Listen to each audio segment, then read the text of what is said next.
குருத்தோலைகளை கையில் ஏந்தியவர்கள் தங்களுடைய ஆடைகளை எல்லாம் இயேசு நடந்து வரக்கூடிய வீதியிலே பரப்பினார்கள். குருத்தோலை தினத்திற்காக நாம் ஆயத்தப்பட்டுக் கொண்டிருக்கக்கூடிய இந்த தருணத்திலே ஏன் இந்த மக்கள் தங்களுடைய ஆடைகளை எல்லாம் எடுத்து இயேசு நடந்து வரக்கூடிய வழிகளில் பரப்பினார்கள் என்று சிந்தித்து பார்க்கின்ற பொழுது, பழைய ஏற்பாட்டிலே ஆடை இழந்த 2 நபர்களுடைய நிகழ்வு நம் ஞாபகத்திற்கு வரும்.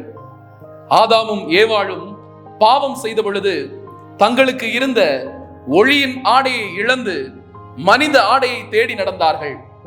ஆடையை அப்போதுதான் அவர்கள் கண்டுபிடித்தார்கள்.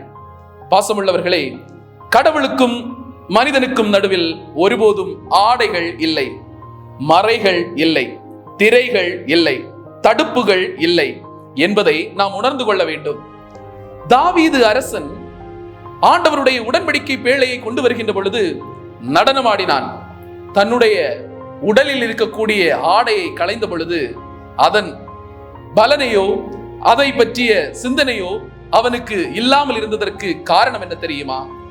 கடவுளுக்கும் மனிதனுக்கும் இடையில் ஆடைகள் இல்லை, தடைகள் இல்லை, மறைகள் இல்லை, திரைகள் இல்லை.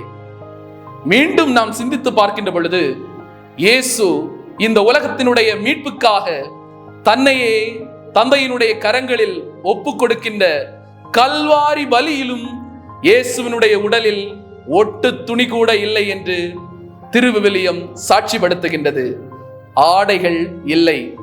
ஆடைகள் இல்லாமல், திரை இல்லாமல், மறை இல்லாமல் உண்மை உள்ளவர்களாக இந்த குருத்தோலை திருநாளை கொண்டாடுகின்றோம் என்று சொன்னால் அதுதான் உண்மையான அர்த்தமுள்ள குருத்தோலை திருநாள். அர்த்தமுள்ள ஒரு குருத்தோலை திருநாளை நாம் அனைவரும் கொண்டாட இந்த நாள் நமக்கு அழைப்பு விடுக்கின்றது. அர்த்தமுள்ள வீதியிலே நம்முடைய திருநாளை கொண்டாடி மகிழ்வோம். இறைவன் நம்ம ஒவ்வொருவரையும் நிறைவாக ஆசீர்வதிக்கட்டும். தந்தை, மகன், தூய ஆவியின் திருப்பெயராலே ஆமேன்.